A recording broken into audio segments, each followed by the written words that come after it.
ભક્તિ ભક્તિ જે કરતું હોય ને એની પર ભગવાન માતાજીની વિશેષ કૃપા હોય અને એનું મન દુખાય ને કોકના પ્રત્યે કે આ બહુ દુખી છે તો એનું મન રાજી કરવા માટે એ માતા છે ને હોમે વાળાનું કામ કરી આલે તમને રાજી રાખવા. આજે તમને તમારું દુઃખ દૂર થાય છે એમાં મારો દીકરો આનંદિત થાય છે ને, પ્રસન્ન થાય છે ને કે આટલા લોકોના માં દુઃખ દૂર કરે તું, એવો મારો દીકરો રાજી થાય છે ને એટલે સાચું કહી દઉં તો હું મારા દીકરા રાજી રાખવા માટે હું તમારા કામ કરું. એમ એની ભાવનાઓ છે, એને ભાવનાઓનો આદર કરું છું અને એ વિચાર કરે મારા સેવા કરવી, ખાલી વિચાર કરે અને કોઈને કહે નહીં ને પણ એ વિચાર કરતા વસ્તુ હાજર કરવું એ મેલડી માતા હતું. એને આ પહેલેથી નોનપણથી આવું વિચારતો કે મારા જોડે કશું છે નહીં, મારે તો સમાજ સેવા કરવી.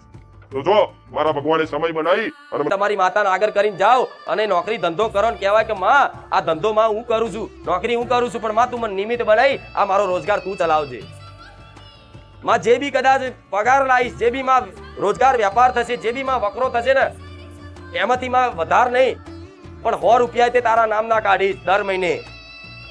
તમારી યથાશક્તિ પ્રમાણે, તમારા પગાર પ્રમાણે 100 રૂપિયા માં કાઢીશ તારા નામના. આ રીતે કદાચ એની નોમની બચત કરો ને એના નોમથી કોઈ ગરીબ કુવાસીઓ હોય, કોઈ અબોલા જીવ હોય, કોઈ બીમાર વ્યક્તિ હોય, કોઈ વૃદ્ધ કદાચ પીડાતું હોય ને એને દવાની જરૂર હોય, એને કદાચ દવામાં 500 રૂપિયા કદાચ કોઈ એવા ગરીબ પાછળ વાપરી નાખો ને તમારી માં પ્રસન્ન થઈ જાય.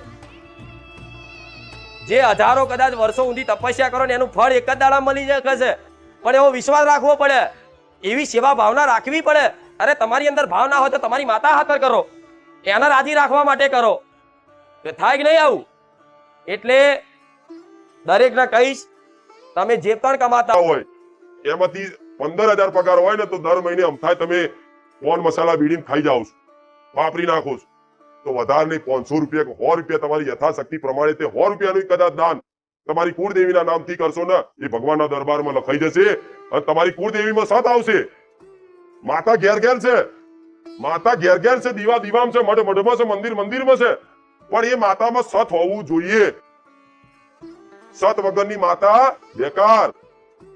એવું જ હોય ને, હજુ માતા શું તો મારામાં સત છે, તારે લોકોના કામ થાય છે ને, તારે મારી મહિમાનો પ્રકાશ આખા જગતમાં ફેલાયો છે ને, તો એવી રીતે તમારી માતા તો સત ઘેર ઘેર, પણ એનું સતનું ખાતું ખાલી થઈ ગયું. કેમનું થઈ ગયું? કેમનું થઈ ગયું? કોઈએ પુણ્યદાનમાં ધોન નહીં આલ્યું, બેમાની કરી, ચીટિંગ કરી અને પાપનું ખાતું ભરી દીધું અને પુણ્યનું ખાતું વાપરી નાખ્યું. આ શું ખોટું? એટલે આ તમારી માતા તો છે પણ એના ખાતામાં સત રહ્યું નથી. એ સત ક્યાંથી આવે? માતાના તો સજ, પણ એનો જે ભક્ત એની ભક્તિ કરે ને સેવાનો ભાવ રાખે, કોઈ અબોલા જીવ જંતુ પશુ પક્ષી ઉપર કદાચ દયાનો ભાવ રાખી અને એની સેવા કરે ને તારે ભગવાન એ માતાના સત થોડું વધારે ભક્તિનું સત આવે. માતા તો સત વાળી છે જ, પણ જો મારા દીકરાએ મારી ભક્તિ ના કરી હોત તો આ પ્રકાશ હોત. હું મારા દીકરાથી શું ના નકર હું તો સોલંકી પેઢીમાં વર્ષોથી પૂજાતી, કેમ કોઈ ના મળી એના આ મહિમા ના રચાઈ, પણ મારા દીકરાએ ભાવના રાખી, મારા બોલ ઉપર ધર્મના માર્ગ ઉપર એનાથી ચલાય એટલી કોશિશ કરી અને જ્યાં દેખાય તો એને દેખાય કે આ દુખી છે, આ બીમાર છે, આને ભૂખ લાગી છે, ત્યાં કદાચ એના 50 રૂપિયા ખીચા વાપરવાના હોય ને પણ એ 50 રૂપિયાનું ખવડાવી દે ને તારે મારા જેવી મેલડી મળે છે. એમ કે માતાઓ રસ્તા પડી ઘેર આંગણે કદાચ કોઈ આવ્યું હોય ને અને તમને જીવ ચાલે નહીં એને કઈક આલ્યા વગર, એને મારા જેવી માતા મળે. કઠોર હૃદય વાળાને દેવી શક્તિની ભક્તિ પ્રાપ્ત થતી એ તો નિર્મલ હૃદય વાળા હોય, નિર્મલ મન વાળા હોય, ચોખ્ખા હૃદય વાળા હોય, ભોળિયા હોય, જેની અંદર દયા ભાવના હોય, એને મારા જેવી માતા સંગ કરે. હવે આ બધા પાલન ના રાખો તો ભેટો થશે ખરો તમારી માતાનો? તમારો પથ્થર ઉપર કોઈ વૃક્ષ રોપાય એમાં માટે ભીની માટી જોઈએ, ઉપજાવ માટી જોઈએ.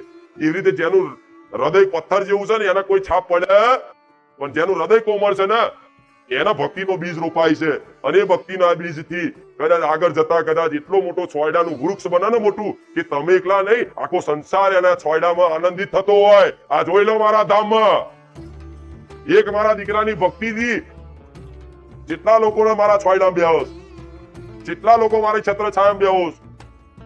જો એકની મહિમાથી આટલી અનંત મહિમા રચાવતી હોય તો ખાલી તમારા એકલાની ભક્તિથી તમારું પરિવારનું શું ભરણ પોષણ ના થાય?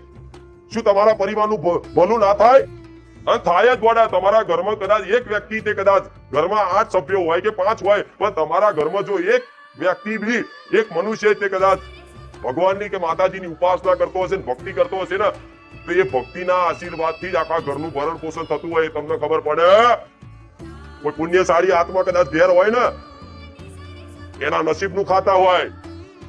એટલે તમારા ઘેર કોઈ પણ નાનો દીકરો હોય કે દીકરી હોય કે ભાઈ હોય, એનો લગન બહુ હોય, લગાવ બહુ હોય માતાજી ભગવાન પ્રત્યે અને ભક્તિભાવ ખૂબ રાખતો હોય ને, તો એનો સપોર્ટ કરજો. એનો વિરોધ કરતા શી ખબર એના નસીબનું, એના ભક્તિનું તમે ખાવ છો, શું ખબર પડે? કઈક દીકરીઓ એવી હોય છે કે નોનપણથી કદાચ માતા ભગવાનની ભક્તિ કરે ને જ્યારે પરણીને જાય ને દીકરીને લગ્ન થઈ જાય ને, એટલે બાપનું ઘર દુખી થઈ જાય, એના પગલા જતા રહે અને હોમે વાળો સુખી થઈ જાય અને બાપ દુખી થઈ જાય. આવા દાખલા જોયા છે. એ તમારા નજર હોમે હશે, તમારા અનુભવમાં હશે કે મારા પગલા મારા ઘેરથી નીકળ્યા ને ત્યારે મારો ભાઈ મારો બાપ બધા દુખી થઈ ગયા, પણ મારા સાસરી પક્ષ વાળા સુખી થઈ ગયા. તો એવું તમારા અહંકાર કરવાની વસ્તુ નહીં, પણ ભક્તિ જે કરતું હોય ને, એની પર ભગવાન માતાજીની વિશેષ કૃપા હોય અને એનું મન દુખાય ને કોકના પ્રત્યે કે આ બહુ દુખી છે, તો એનું મન રાજી કરવા માટે એ માતા છે ને હોમે વાળાનું કામ કરી આલે તમને રાજી રાખવા. આજે તમને તમારું દુઃખ દૂર થાય છે, એમાં મારો દીકરો આનંદિત થાય છે ને, પ્રસન્ન થાય છે ને કે આટલા લોકોના માં દુઃખ દૂર કરેશ તું, એવો મારો દીકરો રાજી થાય છે ને, એટલે સાચું કહી દઉં તો હું મારા દીકરા રાજી રાખવા માટે હું તમારા કામ કરું છું. એમ એની ભાવનાઓ છે, એને ભાવનાઓનો આદર કરું છું. અને એ વિચાર કરે મારા સેવા કરવી, ખાલી વિચાર કરે અને કોઈને કહે નહીં ને, પણ એ વિચાર કરતા વસ્તુ હાજર કરું, એ મેલડી માતા છે. એને આ પહેલેથી નોનપણથી આવું વિચારતો મારા જોડે કશું છે નહીં, મારે તો સમાજ સેવા કરવી છે. તો જો મારા ભગવાને સમય બનાવી અને મને માતાને જાગૃત કરીને એની ભાવનાઓનો, એની ઈચ્છાઓ પૂરી કરવા માટે એની મને માતાને જાગૃત કરી. એટલે તમે જો સતના માર્ગે ચાલતા હશો ને, તો દેવી શક્તિ હંમેશા સપોર્ટ કરે. કોઈ નડે તો આ બધું નડતરના મગજમાં લઈને ફરશો તો બેકાર જ છે ને. જો તમે ઊંડાણ કરો છો, સતના માર્ગે ચાલો છો, કોકનું અહિત નહીં કરતા, કોકનું ખોટું નહીં કરતા, કોકને ખોટું લાગે એવું વર્તન નહીં કરતા, તો તમે મનમાં એક વિશ્વાસ રાખી લો કે જો હું સાચો છું તો મને કોઈ નડે. ઉપરથી બધી શક્તિઓ સપોર્ટ કરે તમને કે દીકરા તમે ભગવાનના માર્ગ ઉપર ચાલો, સત્યના માર્ગ ઉપર ચાલો. આ માયા તે તમને સપોર્ટ કરે. નવા ભક્તિમાં લાગશો એટલે કદાચ માયા તમને છે ને પરાસ્ત કરવા માટે તમને બેચેન કરી નાખશે.